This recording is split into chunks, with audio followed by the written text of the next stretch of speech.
ಪಥಸಂಚಲನಕ್ಕೆ ಶುರುವಾಯಿತು ತ್ರಿಕೋನ ಪೈಪೋಟಿ. ಯಾರಿಗೆ ಸಿಗುತ್ತೆ ಅನುಮತಿ? ಏನಿದು ಒಳ ರಾಜಕೀಯ?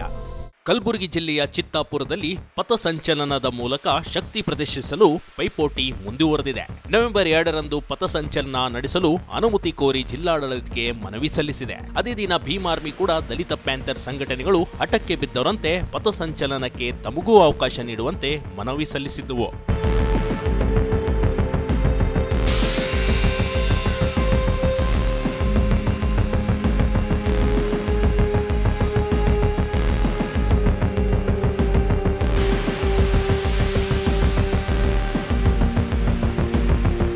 ಸಾರ್ವಜನಿಕ ಸ್ಥಳದಲ್ಲಿ ಆರ್ಎಸ್ಎಸ್ ಚಟುವಟಿಕೆ ನಿಷೇಧಿಸುವಂತೆ ಸಚಿವ ಪ್ರಿಯಾಂಕಾ ಖರ್ಗೆ ಈ ಹಿಂದೆ ಮುಖ್ಯಮಂತ್ರಿಗೆ ಪತ್ರ ಬರೆದಿದ್ರು.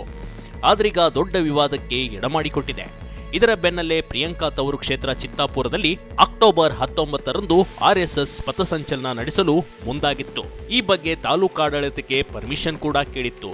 ಆದರೆ 3 ಸಂಘಟನೆಗಳು ಏಕಕಾಲಕ್ಕೆ ಮೆರವಣಿಗೆ ನಡೆಸಲು ಅನುಮತಿ ಕೋರಿದ್ದರಿಂದ ತಾಲೂಕಾಡಳಿತ 3 ಸಂಘಟನೆಯ ಅನುಮತಿಯನ್ನ ಕ್ಯಾನ್ಸಲ್ ಕೂಡ ಮಾಡಿತ್ತು.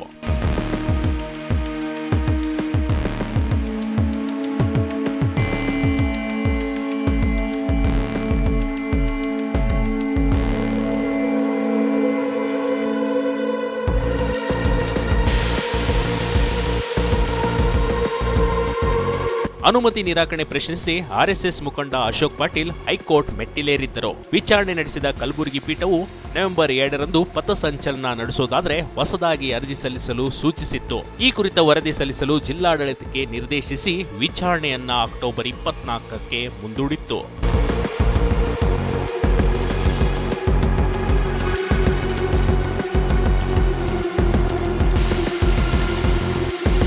ಹೈಕೋರ್ಟ್ ಸೂಚನೆಯಂತೆ ಆರ್ಎಸ್ಎಸ್ ಮುಖಂಡರು ನವೆಂಬರ್ 2ರ ಪಥಸಂಚಲನಕ್ಕೆ ಅನುಮತಿ ಕೋರಿ ಅಕ್ಟೋಬರ್ 19ರಂದೇ ಜಿಲ್ಲಾಧಿಕಾರಿಗೆ ಮನವಿ ಸಲ್ಲಿಸಲು ಮುಂದಾಗಿದ್ದರು.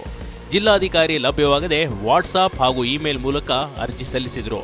ಅದೇ ಮನವಿಯನ್ನ ಆರ್ಎಸ್ಎಸ್ ಮುಖಂಡರು ಮಂಗಳವಾರ ಲಿಖಿತವಾಗಿ ಜಿಲ್ಲಾಧಿಕಾರಿ ಕಚೇರಿಗೆ ಸಲ್ಲಿಸಿದ್ದಾರೆ.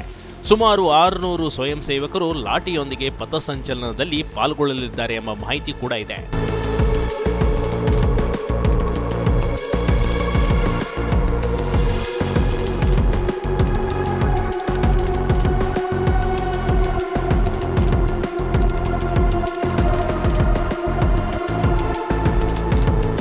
ಇತ್ತ ಚಿತ್ತಾಪುರದಲ್ಲಿ ನವೆಂಬರ್ 2ರಂದು ಸಂವಿಧಾನ ಪೀಠಕ್ಕೆ ಹಾಗೂ ನೀಲಿ ಧ್ವಜದೊಂದಿಗೆ ಪಥಸಂಚಲನ ನಡೆಸಲು ಅನುಮತಿ ನೀಡಬೇಕೆಂದು ದಲಿತ ಪ್ಯಾಂಥರ್ ಡಿಸಿಗೆ ಮನವಿ ಸಲ್ಲಿಸಿದ್ದಾರೆ. ಆರ್ಎಸ್ಎಸ್ ಕೈಯಲ್ಲಿ ಲಾಠಿ ಹಿಡಿದು ನಡೆಸುವ ಆಕ್ರಮಣಕಾರಿ ಪ್ರದರ್ಶನ ಮೂಲಕ ಯುವ ಜನರು ಮುಗ್ಧ ಮಕ್ಕಳ ಮನಸ್ಸಿನ ಮೇಲೆ ದುಷ್ಟ ಪರಿಣಾಮ ಬೀರುವ ಸಾಧ್ಯತೆಗಳಿವೆ. ಆರ್ಎಸ್ಎಸ್ ಪಥಸಂಚಲನಕ್ಕೆ ಅನುಮತಿ ನೀಡಿದರೆ ನಾವು ಸಂವಿಧಾನ ಪ್ರತಿ ಹಾಗೂ ಲಾಠಿ ಹಿಡಿದು ಪಥಸಂಚಲನ ನಡೆಸುತ್ತೇವೆ ಎಂದು ಮನವಿಯಲ್ಲಿ ಹೇಳಲಾಗಿದೆ.